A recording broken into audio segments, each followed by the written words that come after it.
आज बजट सत्र के प्रारंभ में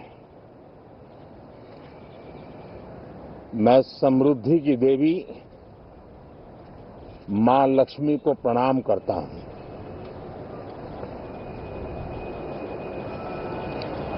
और ऐसे अवसर पर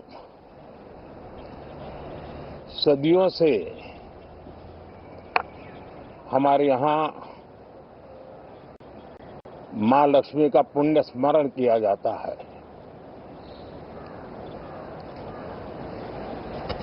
सिद्धि बुद्धि प्रदे देवी, सिद्धि बुद्धि प्रदे देवी,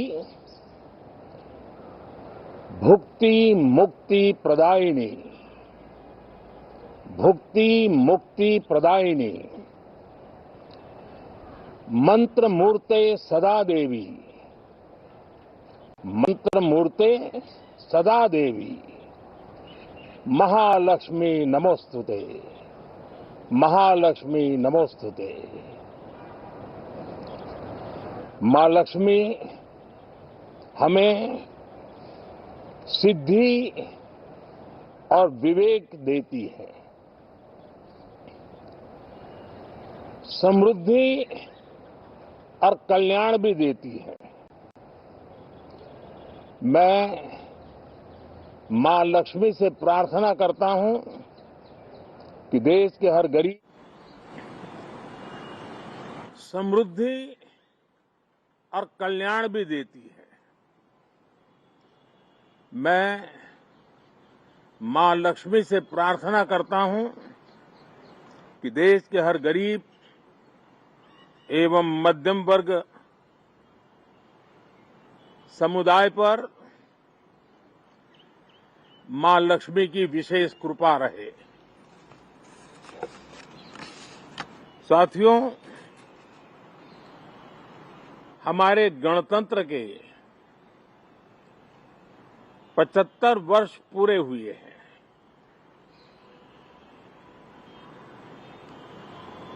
और ये हर देशवासी के लिए सर्वाधिक गौरवपूर्ण है और विश्व के लोकतांत्रिक जगत के लिए भी भारत का ये सामर्थ्य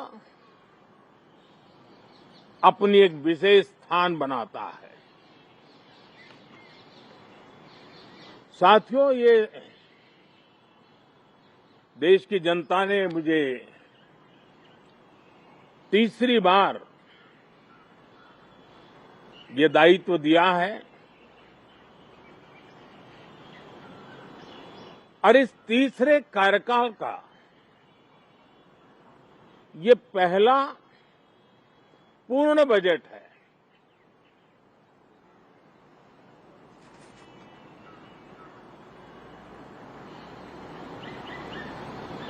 और मैं विश्वास से कह सकता हूं कि 2047 जब आजादी के 100 साल होंगे, विकसित भारत का जो संकल्प देश ने लिया है, यह बजट सत्र, ये बजट एक नया विश्वास पैदा करेगा, नई ऊर्जा देगा कि देश जब आजादी के 100 साल मनाएगा तब विकसित होकर रहेगा। 140 करोड़ देशवासी अपने सामूहिक प्रयास से इस संकल्प को परिपूर्ण करेंगे। तीसरे टर्म में हम मिशन मोड में देश को सर्वांगीण विकास की दिशा में, चाहे वो भौगोलिक रूप से हो, सामाजिक रूप से हो या आर्थिक भिन्न भिन्न स्तर के संदर्भ में हो, हम सर्वांगीण विकास के संकल्प को लेकर के मिशन मोड में आगे बढ़ते जा रहे हैं। इनोवेशन, इंक्लूजन और इन्वेस्टमेंट, ये लगातार हमारे आर्थिक गतिविधि के रोड मैप का आधार रहा है। इस सत्र में हमेशा की तरह कई ऐतिहासिक बिल पर सदन को चर्चा होगी और व्यापक मंथन के साथ वो राष्ट्र की ताकत बढ़ाने का काम करने वाला कानून बनेंगे। विशेषकर नारी शक्ति के गौरव को पुनः प्रस्थापित करना, पंथ संप्रदाय के भेद से मुक्त होकर के हर नारी को सम्मानपूर्ण जीवन मिले, उसको भी समान अधिकार मिले, उस दिशा में इस सत्र में कई महत्वपूर्ण निर्णय लिए जाएंगे।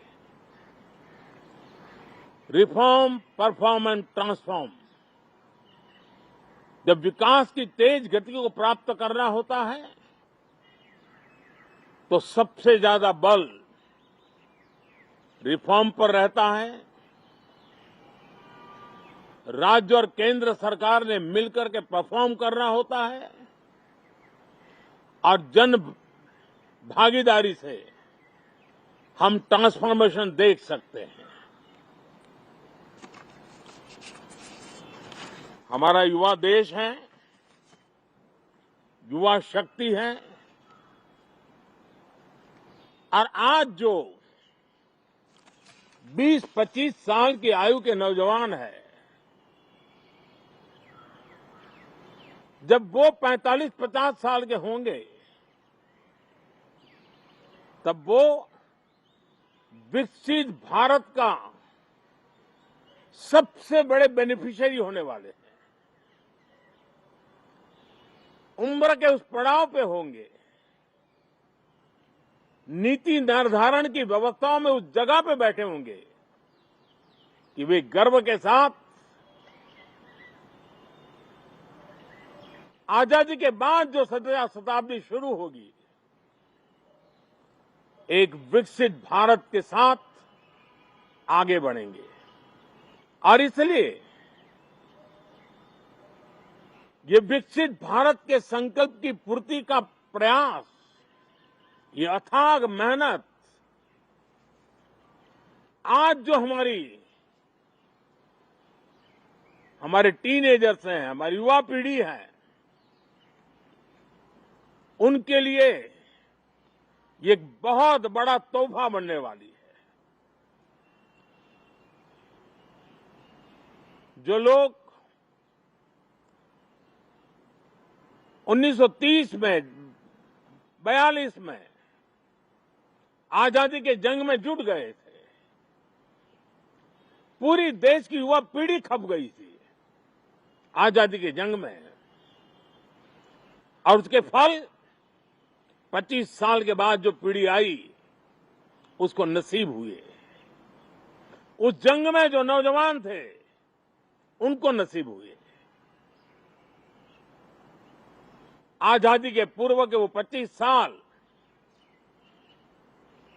आजादी के जश्न मनाने का अवसर बना। वैसे ही ये 25 वर्ष समृद्ध भारत, विकसित भारत, ये संकल्प से सिद्धि और सिद्धि से शिखर तक पहुंचने का देशवासियों का इरादा। और इसलिए बजट सत्र में सभी सांसद विकसित भारत को मजबूती देने के लिए अपना योगदान देंगे। विशेष करके जो युवा सांसद है उनके लिए तो सुनहरा अवसर है, क्योंकि वो आज सदन में जितनी जागरूकता, जितनी भागीदारी बढ़ाएंगे और विकसित भारत के जो फल है वो तो उनकी नजर के सामने देखने को मिलने वाले हैं। और इसलिए युवा सांसदों के लिए एक अनमोल अवसर है। साथियों, मैं आशा करता हूं कि हम देश की आशा आकांक्षाओं के इस बजट सत्र में खरे उतरेंगे। साथियों, आज एक बात आपने जरूर नोट की होगी, मीडिया के लोगों ने तो जरूर करनी चाहिए। शायद 2014 से लेकर अब तक शायद ये पहला पार्लियामेंट का सत्र है कि जिसके एक दो दिन पहले कोई विदेशी चिंगारी नहीं प्रगटी है, विदेश में से आग लगाने की कोशिश रही हुई है। 10 साल से, यानी 14 से देख रहा हूं, हर सत्र के पहले शरारत करने के लिए लोग तैयार बैठते थे और यहां उसको हवा देने वालों की कोई कमी नहीं है। ये पहला सत्र मैं पिछले 10 साल के बाद देख रहा हूं कि जिसमें किसी भी विदेशी कोने से कोई चिंगारी नहीं हुई। साथियों, बहुत बहुत धन्यवाद।